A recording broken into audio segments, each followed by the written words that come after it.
दोस्तों, आज मैं भगवान शिव शंकर के त्रिशूल की महिमा का वर्णन कर रही हूँ। इसको ज़रूर सुनें और प्लीज़ वीडियो को लाइक, शेयर, सब्सक्राइब, कमेंट्स ज़रूर करें और इस कहानी को पूरा सुनें। भगवान भोलेनाथ के त्रिशूल की महिमा से पूरा विश्व परिचित है, लेकिन आज भी पुरातत्व विभाग द्वारा शिव के त्रिशूल पर शोध की जा रही है और इसी से प्रेरित होकर भोलेनाथ की त्रिशूल की महिमा का चित्रण धार्मिक कहानी के रूप में किया गया है। मुझे पूरा विश्वास है कि यह कहानी आपको शिव के त्रिशूल की शक्तियों से अवगत कराएगी। एक बहुत ही पुराना गांव था जहां बहुत से प्राचीन खंडर बने थे और इन खंडरों में कई वर्षों से पुरातत्व वैज्ञानिक रिसर्च के लिए आया करते थे। वैज्ञानिकों को इस गांव से हिंदू संस्कृति से जुड़ी हुई कई प्राचीन वस्तुएं प्राप्त हुई थी, इसीलिए यह गांव प्राचीन हिंदू सभ्यताओं की खोज के केंद्र के रूप में जाना जाता था। लेकिन उनकी खोज अभी तक अधूरी थी, क्योंकि वह धार्मिक ग्रंथों में बताए गए अस्त्र शस्त्रों की खोज में लगे थे। एक बार उसी गांव के मैदान में बच्चे फुटबॉल खेल रहे थे। अचानक उनकी फुटबॉल एक गड्ढे के अंदर चली जाती है। गड्ढा काफ़ी गहरा था, इसलिए बच्चों की हिम्मत उस गड्ढे के अंदर जाने की नहीं हो पा रही थी। तभी गांव में एक फेरी वाला कपड़े बेचने आया। बच्चे उसे रोक लेते हैं और उसे अपनी फुटबॉल निकालने की जिद करने लगे। फेरी वाला बच्चों की जिद मानकर गड्ढे के अंदर घुस जाता है। अंदर बहुत अंधेरा था, जिस वजह से उसे कुछ दिखाई नहीं दे रहा था। वह अंदाजे से नीचे उतरता जा रहा था। अचानक उसका पैर फिसल जाता है और वह गड्ढे के अंदर जाकर फंस जाता है। फेरी वाला दर्द से चीख उठता है और उसकी आवाज़ सुनकर आसपास के लोग गड्ढे के पास जमा हो जाते हैं और सभी उसे निकालने की कोशिश करने लगे। फेरी वाला किसी चीज़ से अटक गया था और उसके पैर की हड्डी टूट चुकी थी, जिसके कारण वह खड़ा नहीं हो पा रहा था। उसे निकालने के लिए सरकारी बचाव दल को बुलाया गया। बचाव दल के अधिकारी इलेक्ट्रिक गैजेट्स के साथ गड्ढे के अंदर प्रवेश करते हैं। उनके पास तेज रोशनी की टार्च होती है, जिससे वह गड्ढे के अंदर सभी चीज़ों को साफ देख पा रहे थे। वह जितने नीचे उतरते जा रहे थे, उतना उन्हें सांस लेने में परेशानी हो रही थी। जैसे ही वह फेरी वाले के करीब पहुंचते हैं, फेरी वाला एक बहुत बड़े लोहे के स्तंभ में फंसा होता है।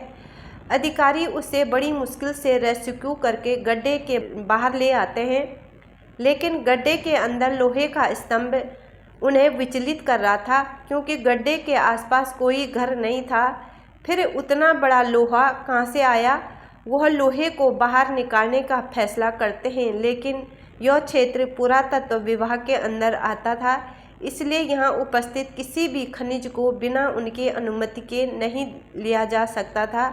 बचाव दल की अधिकारी पुरातत्व विभाग को बुलावा भेजते हैं और जैसे ही वह इस लोहे के स्तंभ की जांच करते हैं तो उनकी खुशी का ठिकाना नहीं होता, क्योंकि यह चीज़ लोहे से नहीं बल्कि अंतरिक्ष के ग्रहों में उपस्थित विभिन्न प्रकार के खगोलीय धातुओं से बना हुआ स्तंभ प्रतीत हो रहा था, जो कि पृथ्वी में इकलौता था। उस धातु के गहन अध्ययन से उन्हें इस बात का एहसास हो चुका था कि यह जरूर हिंदू संस्कृति से संबंधित कोई विशाल अस्त्र हो सकता है। स्तंभ का आकार बहुत विशाल था, जिसे निकालने के लिए बड़ी बड़ी मशीनें लगाई जाती हैं और स्तंभ को निकालने की जद्दोजहद शुरू हो जाती है। उस गड्ढे के आसपास हजारों की तादाद में लोग जमा हो जाते हैं। सभी उत्सुकता से गड्ढे की तरफ देख रहे थे। खनिज विभाग के अधिकारी पूरी मशक्कत के साथ स्तंभ को निकालने में लगे होते हैं। खुदाई करते हुए 38 घंटे गुजरते ही अचानक स्तंभ का आखिरी छोर उनके हाथ लग जाता है और जैसे ही इलेक्ट्रॉनिक मशीन की सहायता से स्तंभ को बाहर खींचा जाता है, वहाँ उपस्थित लोग जय भोलेनाथ के नारे लगाने लगते हैं, क्योंकि यह स्तंभ भोलेनाथ के त्रिशूल की तरह प्रतीत हो रहा था, जिसकी पुष्टि पुरातत्व वैज्ञानिकों द्वारा की जाती है। वैज्ञानिकों के हाथ में बहुत बड़ी सफलता लगती है, क्योंकि वह हिंदू संस्कृति के प्रतीकों का शोध कई वर्षों से कर रहे थे और उन्हें आज तक इतना बड़ा जीता जागता उदाहरण नहीं मिला था, लेकिन आज उनकी यह खोज पूरी हो चुकी थी। त्रिशूल को अनुसंधान केंद्र में ले जाया जाता है। त्रिशूल मिलने की खबर से पूरे विश्व में जिज्ञासा पैदा हो चुकी थी। सभी जानना चाहते थे कि त्रिशूल वाकई भोलेनाथ का है या यह कोई सामान्य ढांचा है। त्रिशूल की रिसर्च करने के लिए कई देशों से वैज्ञानिकों को आमंत्रित किया जाता है। सभी अपने अपने स्तर से त्रिशूल की कई पैमानों में जांच करते हैं और जब फाइनल रिपोर्ट आती है तो वैज्ञानिकों में खुशी की लहर दौड़ पड़ती है, क्योंकि यह हजारों वर्ष पुराना भोलेनाथ का ही त्रिशूल लग रहा था। क्योंकि इससे जुड़ी जानकारियां इस बात को प्रमाणित कर रही थी कि यह पृथ्वी में उपस्थित किसी भी धातु से नहीं बना था, बल्कि अंतरिक्ष में उपस्थित विभिन्न प्रकार की चट्टानों के मिश्रण से इसका निर्माण हुआ था, जो कि अपने आप में अद्भुत अकल्पनीय था। वैज्ञानिक त्रिशूल मिलने की खुशियां मना रहे थे। अचानक प्राकृतिक वातावरण बदलने लगा। गर्मी के मौसम में चारों तरफ जोरदार बारिश प्रारंभ हो जाती है। मौसम विभाग की जानकारी के अनुसार वर्षा अनिश्चित कारणों की वजह से प्रारंभ हुई थी, जिसके बारे में मौसम विभाग को कोई जानकारी नहीं लग रही थी। और तो और सैटेलाइट से भी बारिश से संबंधित कोई संकेत प्राप्त नहीं हो पा रहे थे। वैज्ञानिकों में उथल पुथल मच चुकी थी, क्योंकि ऐसा पहली बार हुआ था कि प्राकृतिक घटनाओं का अवलोकन करने में उन्हें परेशानी हो रही थी। उन्हीं वैज्ञानिकों में एक ऐसे भारतीय वैज्ञानिक भी थे जो धार्मिक ग्रंथों की जानकारी रखते थे। तभी उन्हें अंदेशा होता है कि शायद इस त्रिशूल की वजह से मौसम का परिवर्तन हुआ है। वह सभी से कहते हैं कि कहीं ऐसा तो नहीं है कि यह त्रिशूल इस जगह पर उपस्थित था, उसी वजह से प्राकृतिक संतुलन बना हुआ था और हमने त्रिशूल को उसकी जगह से हटाकर इस संतुलन को बिगाड़ दिया।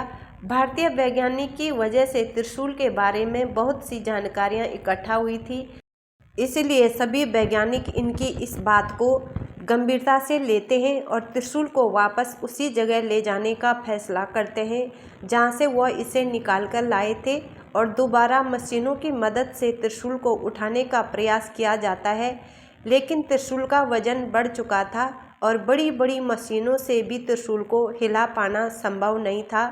वैज्ञानिक चिंतित हो जाते हैं। उन्हें कुछ समझ में नहीं आ रहा था, क्योंकि यह त्रिशूल इन्हीं मशीनों की मदद से लाया गया था और अब यह हिलने का नाम नहीं ले रहा था। तभी भारतीय वैज्ञानिक सलाह देते हैं कि त्रिशूल शक्ति का प्रतीक है और इसे यहाँ से हटाने के लिए भगवान भोलेनाथ का आह्वान करना होगा, तब शायद भोलेनाथ हमारी पुकार सुनेंगे। शिव पूजा को संपन्न करने के लिए एक पुरोहित बुलाए जाते हैं, जो भोलेनाथ की संपूर्ण पूजा विधि का आयोजन करते हैं और इसी दौरान त्रिशूल अपने आप हिलने लगता है। इससे हिलता देख वैज्ञानिक हाइड्रोलिक मशीन से त्रिशूल को उठाने का आदेश देते हैं और अगले ही पल त्रिशूल एक पत्ते की तरह उड़ जाता है। शिव की महिमा देखकर सभी वैज्ञानिक दंग रह जाते हैं। सभी हाथ जोड़ते हुए भोलेनाथ को प्रणाम करते हैं और जैसे ही त्रिशूल को गड्ढे में वापस प्रवेश कराया जाता है, अचानक बारिश रुक जाती है। वैज्ञानिक अब समझ चुके थे कि हमें भी प्राकृतिक चीज़ों को बिना उनका स्थान परिवर्तन किए ही शोध करना होगा, अन्यथा इस पृथ्वी का अस्तित्व ही नहीं रहेगा। और इसी के साथ शिव के रहस्यमय त्रिशूल का किस्सा संपूर्ण हो जाता है। इस प्रकार हमारे सनातन धर्म की मान्यता, हमारे सनातन धर्म का अस्तित्व है। शिव ही ब्रह्मा है, शिव ही महेश्वर, शिव ही परमात्मा है, शिव ही सत्य है। ये ही हमारा सनातन है। अगर आप भी सनातनी हैं तो अपने सनातन पर गर्व कीजिए और प्लीज़ वीडियो को लाइक, शेयर, सब्सक्राइब, कमेंट्स ज़रूर करें।